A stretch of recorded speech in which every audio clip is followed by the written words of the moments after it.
happy and thankful to the impeachment court because finally, the summons has been served already to the Vice President.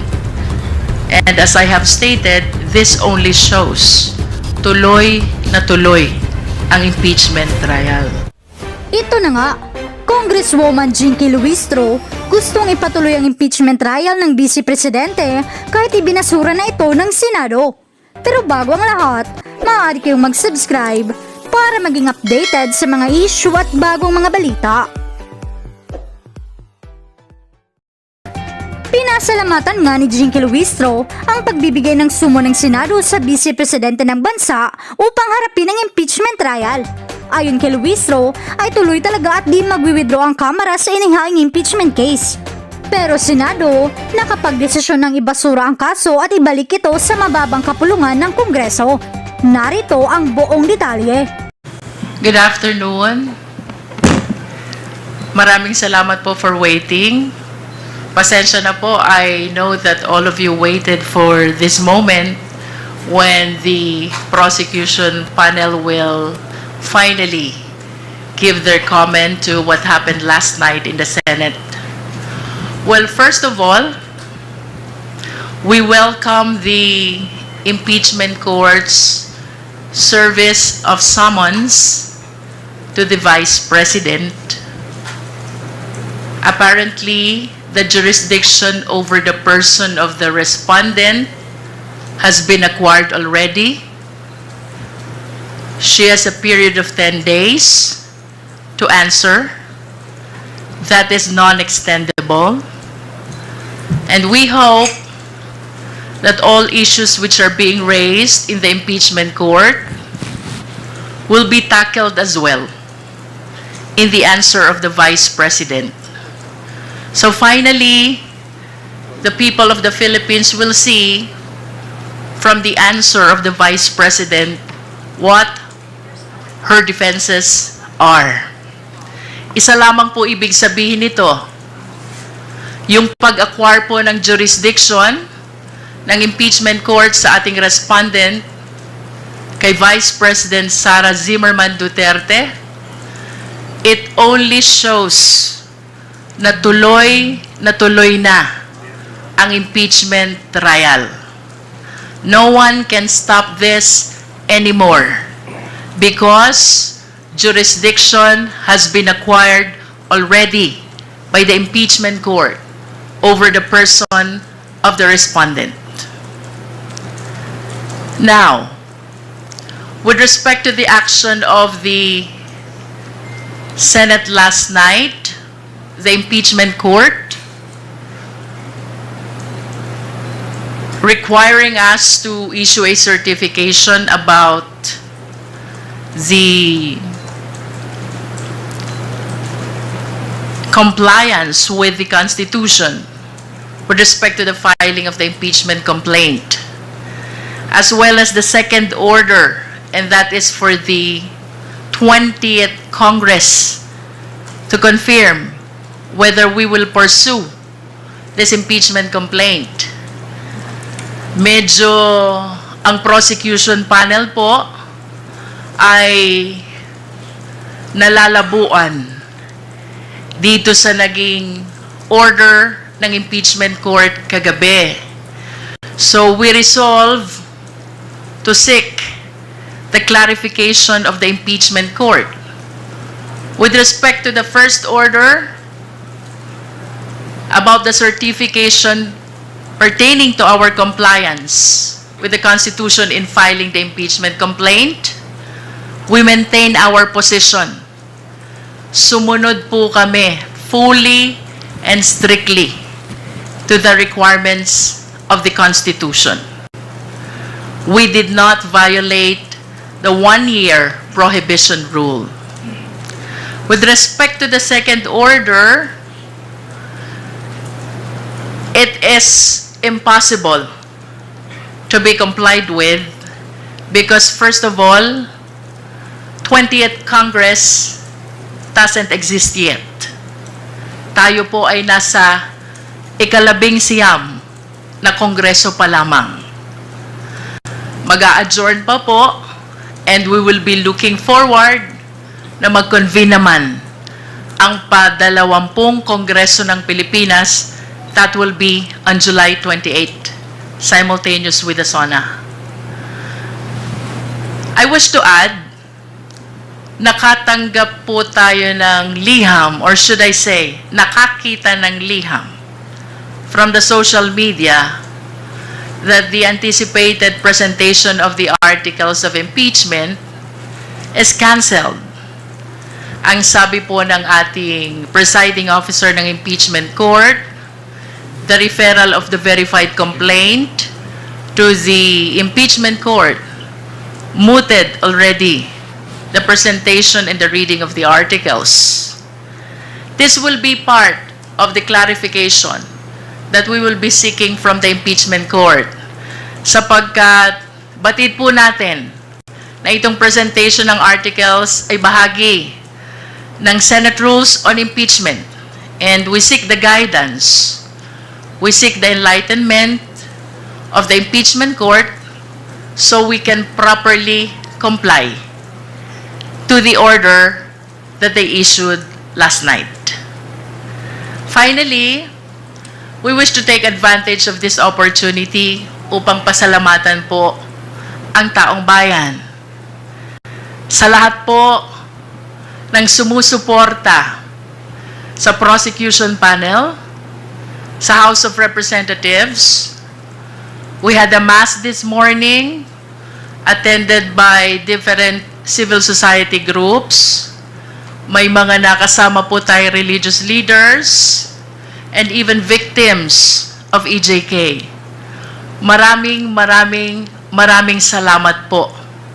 Rest assured, ang House of Representatives, ang prosecution panel, naninindigan po. Tuloy ang laban para sa katotohanan, hustisya, at pananagutan. Maraming salamat po. Thank you, ma'am. Are there anyone from the prosecution panel who would like to give a message? If none, we will take the first question from Marian Enriquez of TV5. Good afternoon po.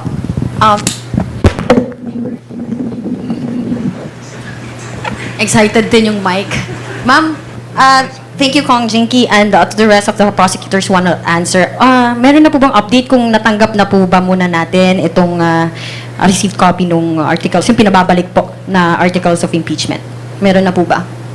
From the Senate? We have no official information yet whether the articles of impeachment, which according to you is being returned by the Senate, was received already by the Secretary General. I hope you understand that the members of the prosecution panel here has no participation whatsoever in the proceeding of the office of the Secretary General. Let's wait and see kung anong official information ng SecGen. But ano pong action po ng ating prosecution team? Tatanggapin po ba itong articles of impeachment, yung pag-remand? And what was your reaction to that while watching it last night?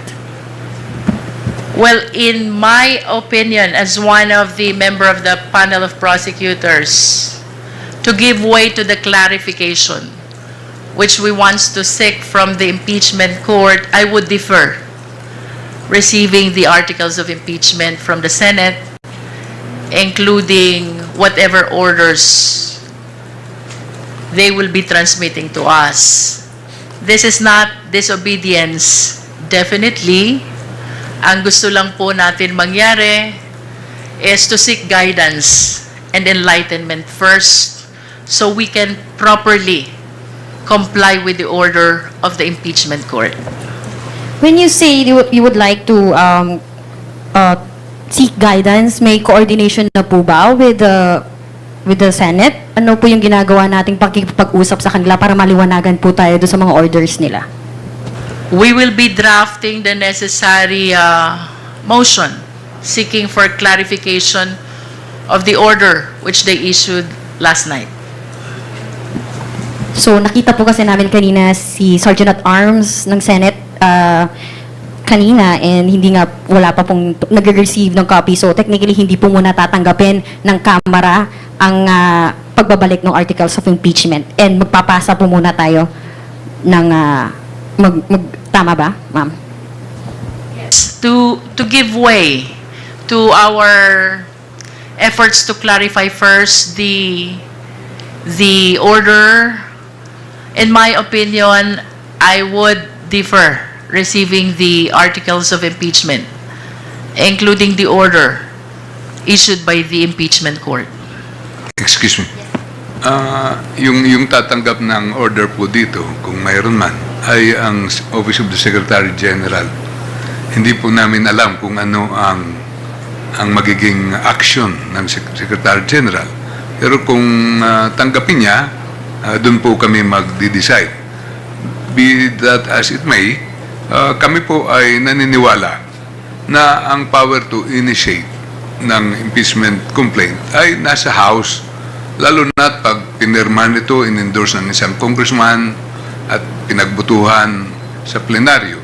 Itong nangyari dito, hindi lang itong ordinaryong impeachment. 215 of our members signed the impeachment complaint. Kaya first time ito na nangyari na may return sa atin. Kaya nangangailangan tayo ng clarification po dito. Bagamat prosecutors po kami at impeachment court sila, naguguluhan pa rin kami. At hindi namin maintindihan kung bakit ibabalik po ito sa amin. Ano po ang gagawin namin. Yun po ang isang bagay na kailangan namin maliwanagan.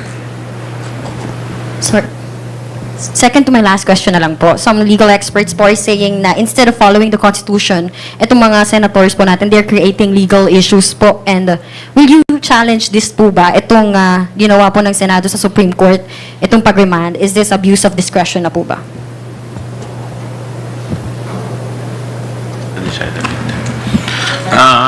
Ito pong sa ngayon, ang desisyon ng House Prosecution Panel is to submit clarification muna. So, with respect to other legal remedies, hindi pa namin to na pagdidesisyonan until such time ma-receive namin yung sagot sa clarification. Kong Chua, you also mentioned kanina nagtataka kayo dun sa ginawa nga desisyon ng Senado at sila pa yung nagmosyon o mismong mga hurado, and you quote, sinabi nyo po, sila na yung parang nag-aabogado mismo kay VP Sara Duterte. How optimistic are you po na there will still be a fair and impartial trial? Well, yun po ay personal opinion ko. Hindi ko po alam kung ano yung opinion ng aking mga kasama. And in fact, nung aking rin pong personal na opinion, ito pong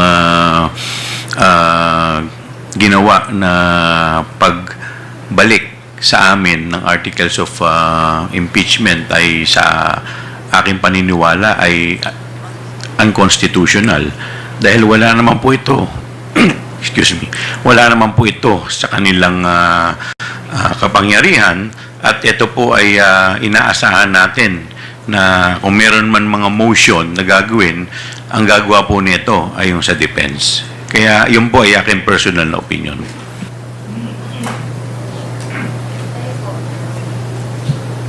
Anyone? Okay na po. Thank you. Thank you, Marian.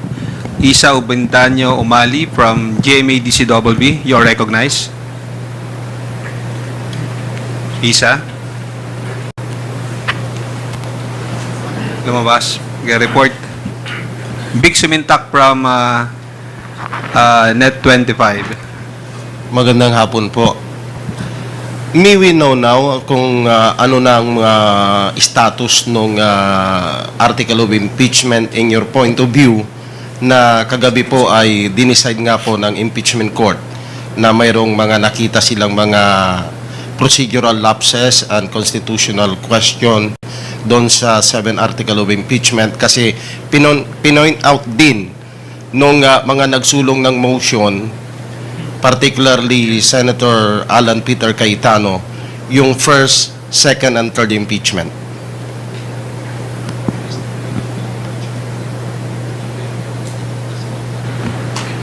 Sa tingin po namin, yung nangyari kagabi ay parang produkto ng compromise nila sa Senado. Paano silang matapos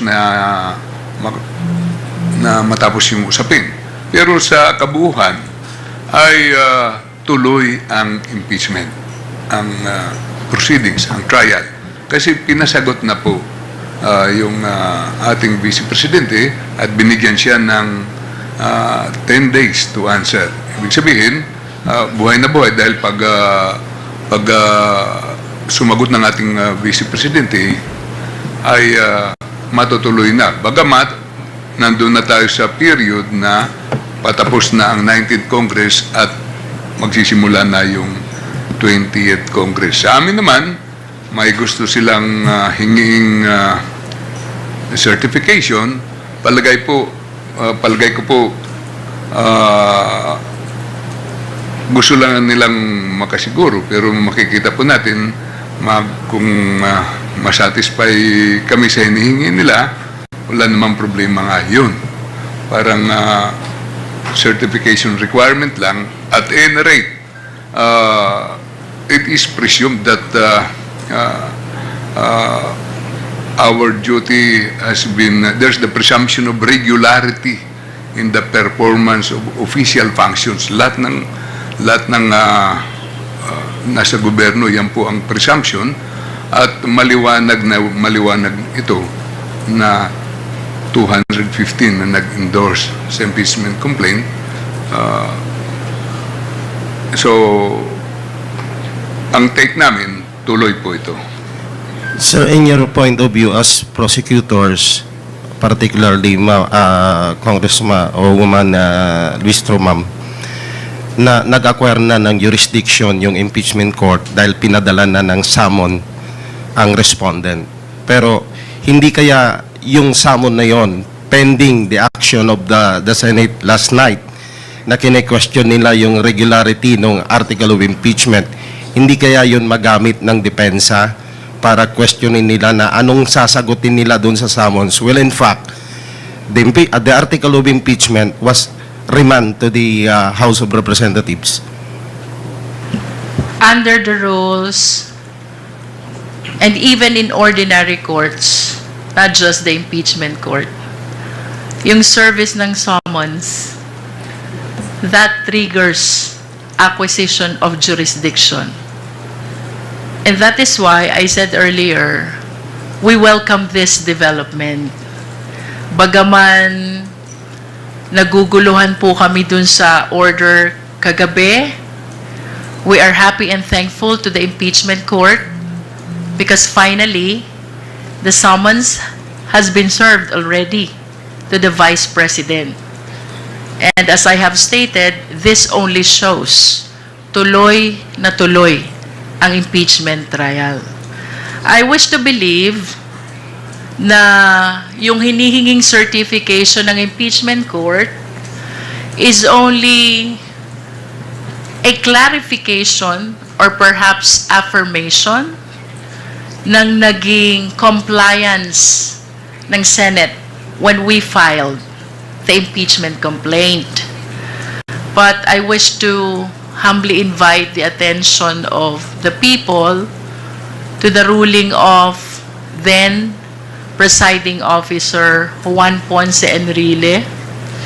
That was during the time of the impeachment trial of Chief Justice Corona. Ang sabi po niya doon sa resolution, when there is compliance in the two basic requirements, that is the signature by at least 1/3 of all members of the House, and there is the verification, the filing of the impeachment complaint already enjoys presumption of legality. And that cannot be questioned anymore unless there is strong controverting evidence. Napakaliwanag po niyan. And I believe that this is still a very good law which should guide our impeachment court. No? Gusto ko lang pong balikan yung inyong question kanina anong status ng articles of impeachment, considering that there are efforts to return? I humbly believe that the case is very much active and alive. Why? No less than the order of the Senate last night stated that the case is not dismissed, not terminated. Ibig sabihin, buhay na buhay ang kaso, pending sa impeachment court, reason also kung bakit kami man po ay nagtataka kung bakit ibabalik ang articles of impeachment dito sa House of Representatives. One last point from my end. Ma'am, since we know na co-equal body ang Senate at saka House of Representatives, the House of Representatives will initiate the impeachment.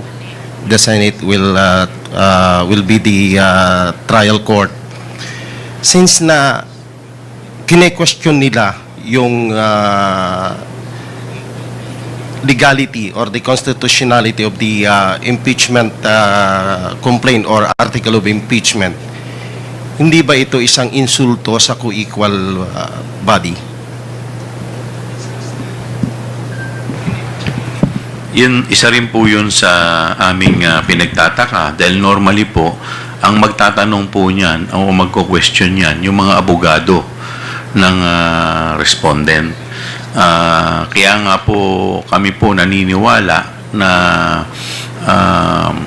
ito po ay hindi sakop sa trabaho ng impeachment court dahil yung pagko-question po ng mga legality ay dapat po ay sinasagot o tinutugon po ng korte at hindi po ng impeachment court. Can I add to that? Bagamat kami po ay co-equal body, ang House at saka ang Senate, sa pagkakataon pong ito ay medyo naiba kasi impeachment court na sila at prosecutors po kami.